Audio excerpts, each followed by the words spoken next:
Yashoda, tension పడకు please. Doctor గారు నిన్న అసలు టెన్షన్ పడద్దన్నారు కదా, అలాగే బ్రెయిన్కి ఎక్కువ స్ట్రెస్ ఇవ్వద్దన్నారు. నువ్వెక్కువ టెన్షన్ పడితే నీకే ప్రమాదం. కొంచెం కూల్గా ఉండే యశోద. టెన్షన్ పడకుండా ఎలా ఉంటాను హరి? నా అనుకునే వాళ్ళందరూ నాకు అన్యాయం చేశారు. నన్ను చంపాలనుకున్నారు, డబ్బు కోసం నన్ను వాడుకోవాలనుకున్నారు.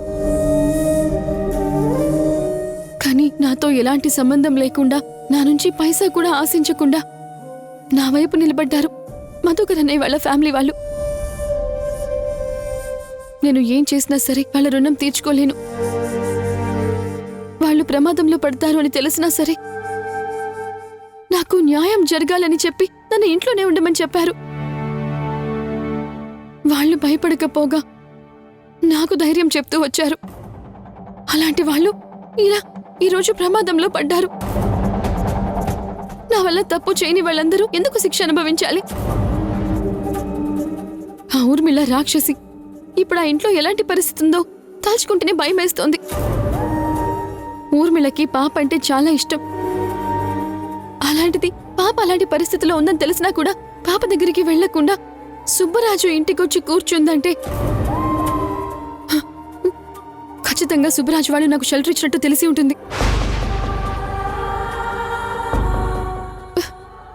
ఒక పక్క నా బిడ్డ నాకు దూరం అయింది. ఇప్పుడు నాకు ఆశ్రయం ఇచ్చిన వాళ్ళు ప్రాబ్లంలో పడ్డారు.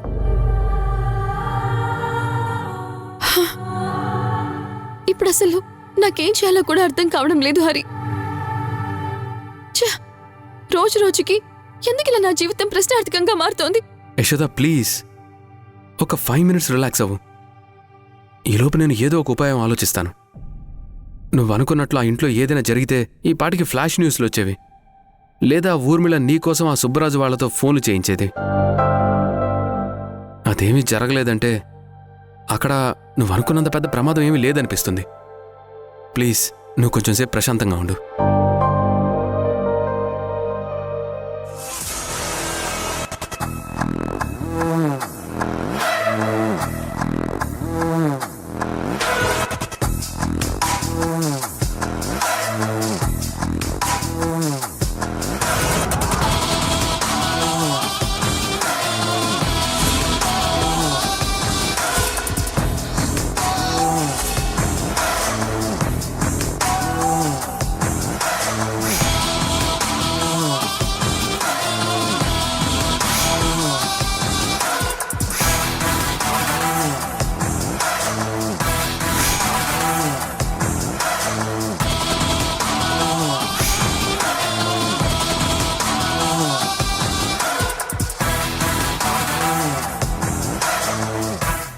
ఎన్ని రోజులు నన్ను ఆ యశోద ఒక్కటే పిచ్చి దాన్ని చేసి ఆడుకుందనుకున్నారా? దానికొక్కదానికి ఇంత ధైర్యం ఎక్కడి నుంచి వచ్చిందా అని ఆశ్చర్యపోయాను. కానీ ఈ రోజు నాకు అర్థమైంది, దాని ధైర్యం వెనుక ఉన్నది నువ్వే అని.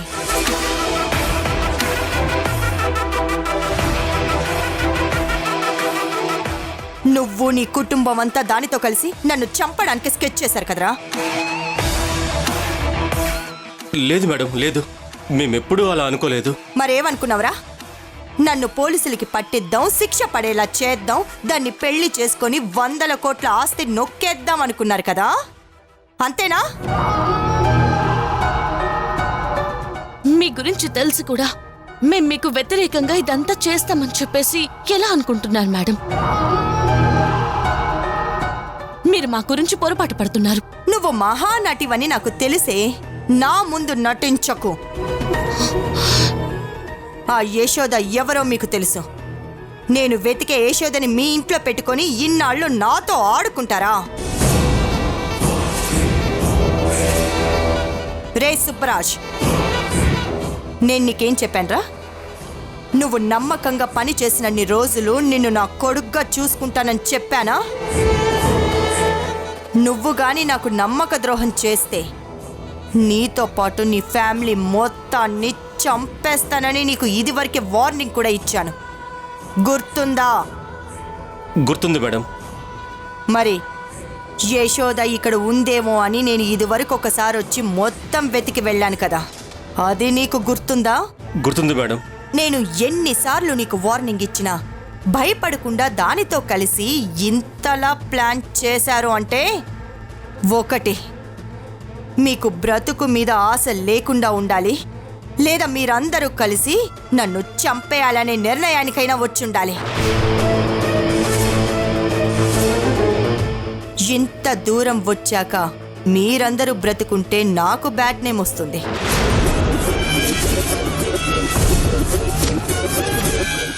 సరదాగా చచ్చిపోండి.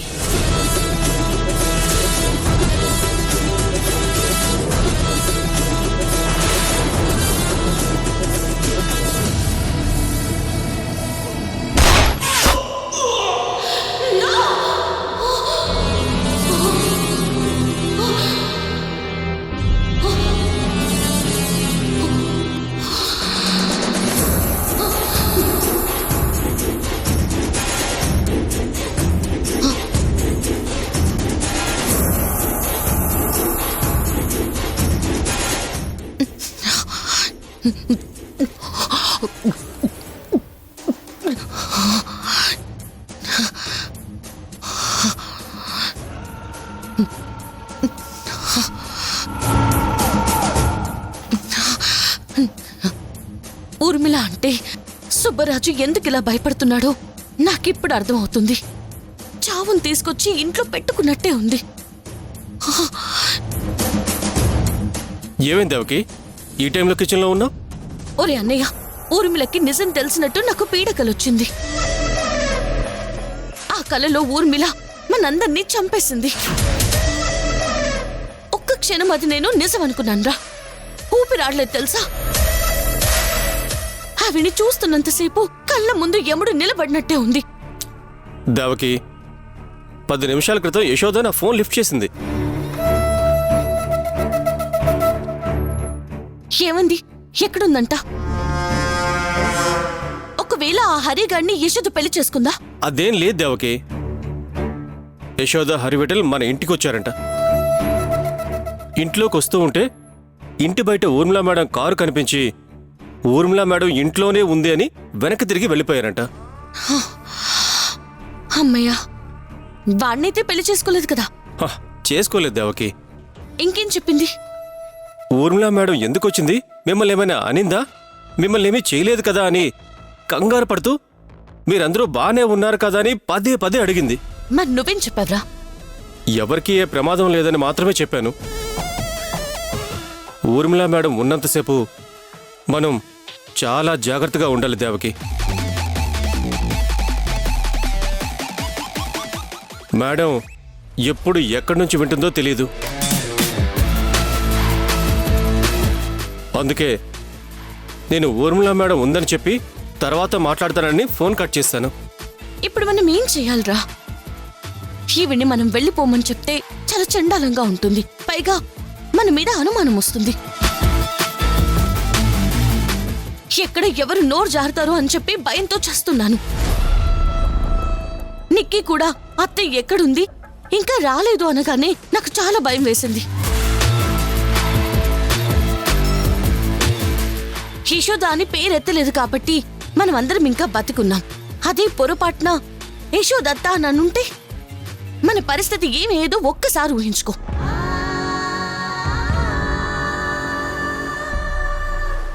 అందుకే దాన్ని షర్మిల అక్క వాళ్ళ ఇంట్లో వదిలేసి వచ్చాను. ఏదో ఒక ఉపాయం ఆలోచించరా, మనం ఏం చేయాలి?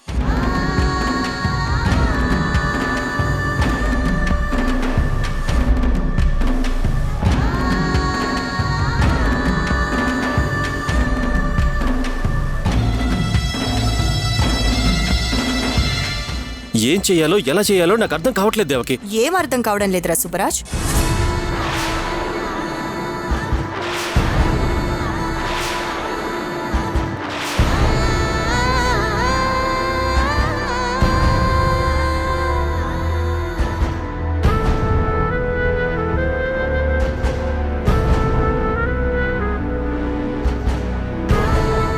నీ ప్రాబ్లంకి సొల్యూషన్ నేను చెప్తాను. నా కల నిజమైపోతుంది. నాకు అర్థమవుతుంది జరిగేది అదే.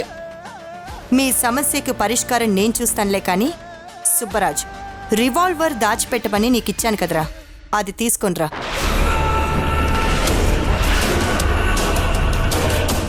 అది లేకపోతే నాకు నిద్ర పట్టదు. అంతేకాదు, ఆ రివాల్వర్ చూస్తే మీ అమ్మ నాన్న ఏమైనా అనుకోవచ్చు, భయపడొచ్చు. జాగ్రత్తగా తీసుకురా. ఊర్మిళ మేడం అంతా విని ఇలా నటిస్తుందా? ఈ గన్ తీసుకుని ఇప్పుడు మమ్మల్ని కాల్ చేస్తుందా? వెళ్ళరా. అలాగే మేడం.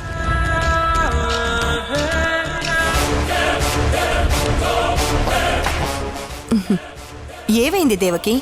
మీ అన్న చెల్లెళ్ళు ఏం మాట్లాడుకుంటున్నారు? ఆ, ఆ, ఏం లేదు మేడం. చెప్పు, పర్వాలేదు. ఫైనాన్షియల్గా ఏమైనా ప్రాబ్లమా? సుబ్బరాజ్కి జీతం పెంచడానికి వాడు నా దగ్గర పనిచేసే జీతగాడు మాత్రం కాదు. నేను వాడికిస్తుంది ఖర్చులకి మాత్రమే. అప్పుడప్పుడు వాడికి ఎంత అవసరమైనా కానీ అంత అడగరా అని చెప్పిస్తూ ఉంటాను. మీకు నిజంగా ఏదైనా ఫైనాన్షియల్ ప్రాబ్లం ఉంటే చెప్పండి. ఎంత కావాలంటే అంత నేనిస్తాను. మీరు నా కుటుంబం లాంటి వాళ్లే.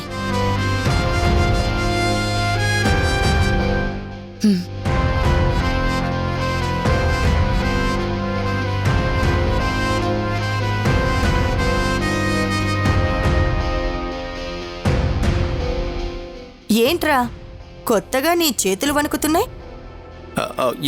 ఏం లేదు మేడం, తీసుకోండి మేడం.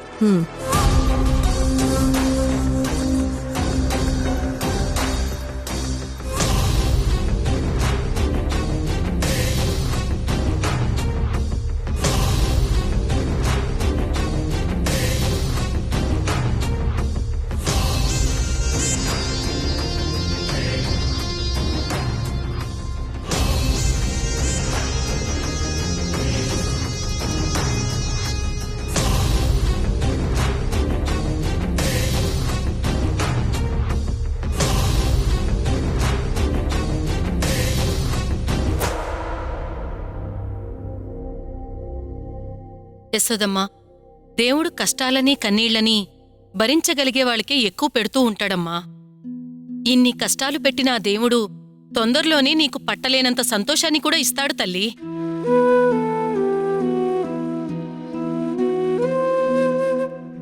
ఇన్ని రోజులు ఆ నమ్మకంతోనే బ్రతుకుతూ వస్తున్నాను కోయిలి.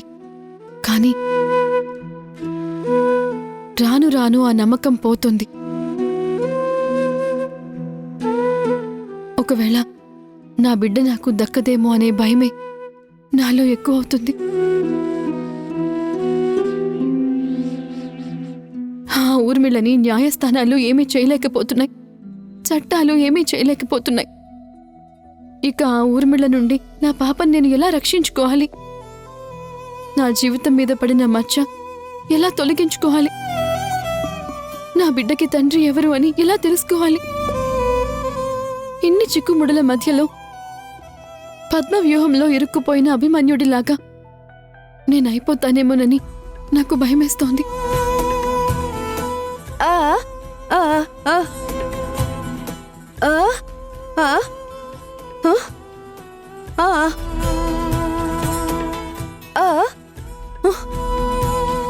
వద్దు సారంగి, ఇప్పటికే నువ్వు చాలాసార్లు ఆ ఊర్మిళ చేతిలో చావు నుండి తప్పించుకున్నావు. మళ్ళీ మళ్ళీ ఇలాంటి ప్రయత్నాలు చెయ్యొద్దు. కుయిలేకి నువ్వు తప్ప ఇంకెవరూ లేరు. అనవసరంగా నాకు సహాయం చేయాలనుకుని మీరు కొత్త సమస్యలు తెచ్చుకోవద్దు. బాబు, నువ్వైనా చెప్పు. యశోదమ్మ మా మాట వినడం లేదు, బాధపడుతూనే ఉంటుంది.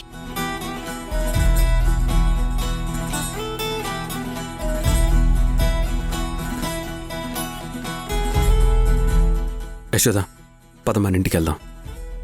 హరి, ఏం మాట్లాడుతున్నావు? ఇప్పటికే అత్తయ్య వద్దు అంటున్నా. నేను చాలాసార్లు నీకోసం నా కోసం వచ్చాను, కానీ అత్తయ్య ఏమైనా మారిందా? నా మాట ఏమైనా వింటున్నారా? సరే, పోనీ నీ మాటైనా వింటున్నారా? లేదు. ఇప్పటికీ నేను తప్పు చేశాననే అంటోంది. ఆ మాటలు ఇక్కడ ఇక్కడ గుచ్చుకుంటున్నాయి హరి.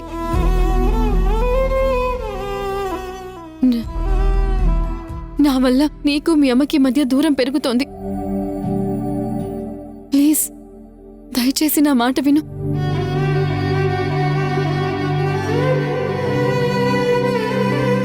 ఇప్పటికే నా వల్ల సుబ్బరాజు వాళ్ళ ఫ్యామిలీ ఎన్ని కష్టాలు పడుతున్నారో నువ్వే చూస్తున్నావు. రేపొద్దున నా వల్ల వాళ్ళకి ఏ అపాయాన్ని ఊర్మిళ తలపెడుతుందోనని అనుక్షణం నేను భయపడుతూనే ఉన్నాను. అలా కాదని ఇప్పుడు నేను మళ్ళీ మీ ఇంటికి వచ్చానంటే మీకెన్ని సమస్యలు వస్తాయి? అత్తయ్య అసలు ఊరుకుంటుందా చెప్పు? ఊరుకుంటుంది యశోద. ఎందుకంటే నేను నీ మెడలో తాళి కట్టి మా ఇంటికి కోడలిగా తీసుకెళ్తాను కాబట్టి.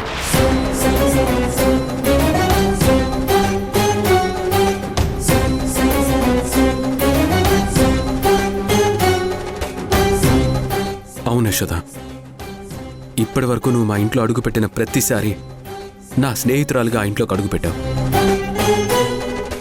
కానీ ఈసారి కోడలి స్థానాల్లో వస్తాం. నేను మా అమ్మకి ఎప్పుడూ చెప్పాను. చాలయ్యా, ఈ మాట అన్నావు చాలయ్యా. యశోదమ్మ జీవితం ఏమైపోతుందోనని ఇన్ని రోజులు నేను బాధపడ్డాను. నేను సారంగి యశోదమ్మ జీవితం గురించి తలుచుకొని బాధపడని రోజంటూ లేదు. కానీ ఇప్పుడు మీ మాటలైన తర్వాత యశోదమ్మకి ఎవరు తోడున్నా లేకపోయినా మీరుంటారని అర్థమవుతోంది. కానీ మీరిప్పుడున్న పరిస్థితుల్లో మీ అమ్మగారికి ఇష్టం లేకుండా యశోదమ్మని పెళ్లి చేసుకోవటం మాత్రం అంత మంచిది కాదయ్యా. రేపొద్దున మీరిద్దరూ జంటగా బయటికి వెళ్ళినా నలుగురు మీ వైపు వేలెత్తి చూపించకుండా ఉండాలన్నా, మిమ్మల్ని ఏ మాట అనకుండా ఉండాలన్నా యశోదమ్మ మీద పడ్డ నింద తొలగిపోయిన తరువాతే పెళ్లి చేసుకుంటే చాలా బావుంటదయ్యా. ఎట్టి పరిస్థితుల్లో యశోదమ్మ చెయ్యి మాత్రం వదలకండి. నా ప్రాణం పోయినా యశోద చెయ్యి వదలను కూలి.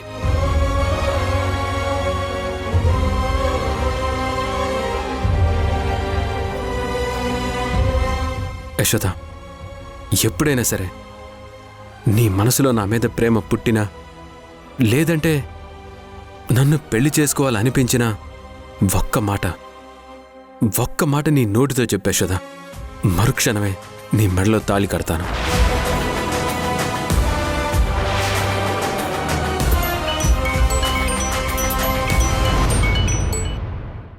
హలో, అవునా? ఇప్పుడే వస్తున్నాను. యశోద నర్స్ ఫోన్ చేసింది. ఆ అర్జున్ గాడికి ఊర్మిళ ఫోన్ చేసిందంట.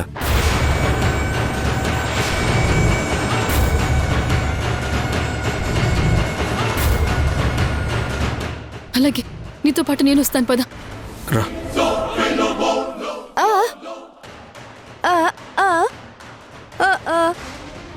అవును సారంగి, నువ్వు కూడా వెళ్ళు. అది కాని దాని మనుషులు కాని ఇక్కడికొస్తే అందర్నీ నేనే వేసేస్తాను. అక్కడ ఎవరైనా యశోదమ్మ మీద చెయ్యి వేస్తే నువ్వు చంపేసేయ్. వెళ్ళండి బాబు.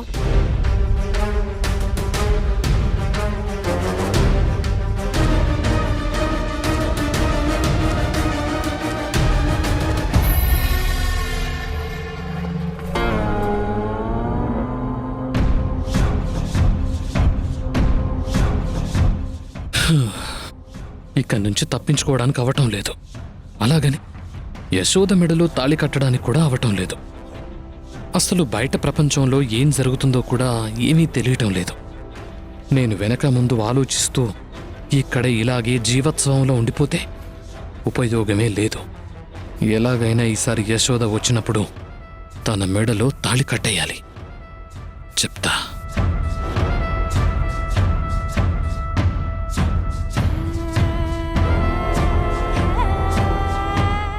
రే అర్జున్, నువ్వు బ్రతకాలనుకుంటే ఊర్మిళ నీకేం చెప్పిందో చెప్పరా. ఇప్పటి వరకు నువ్వు చేసిన పాపాలన్నిటినీ క్షమించి వదిలేస్తాం. చూడు హరి, నేను చెప్పిందే నిజం. కానీ మీరు నమ్మకపోతే నేనేమీ చేయలేను.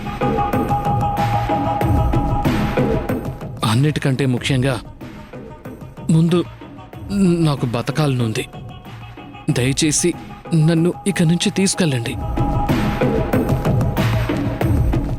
నాకు ఇక్కడుంటే బతుకుతాననే నమ్మకం రోజురోజుకి చచ్చిపోతుంది. నా బాడీ లోపల అసలు ఏం జరుగుతుందో కూడా తెలియటం లేదు. ఒక్కన్ని ఇక్కడ పిచ్చి పట్టినట్టు అయిపోతున్నాను.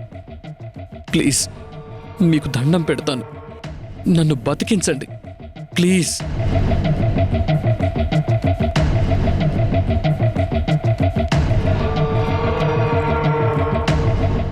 ఇప్పుడు దీని మెళ్ళలో తాళి కట్టేయాలి. కట్టేస్తాను.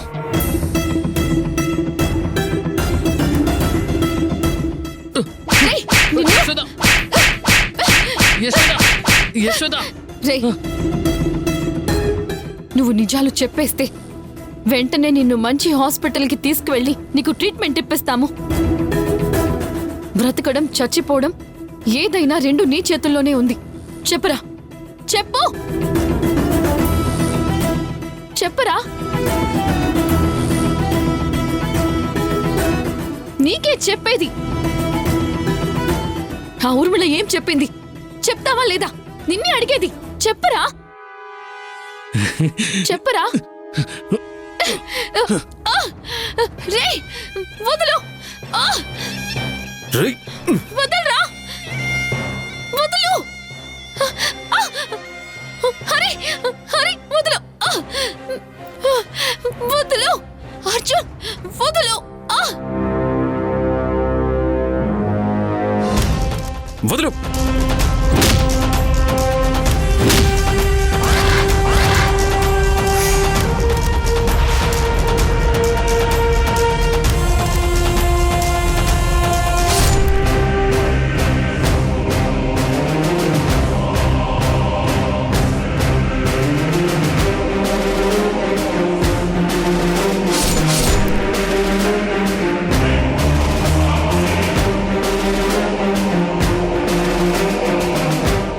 ఎంత పని చేశావే అడవిదానా! నీ చంపేస్తావా? రేయ్! ఏయ్!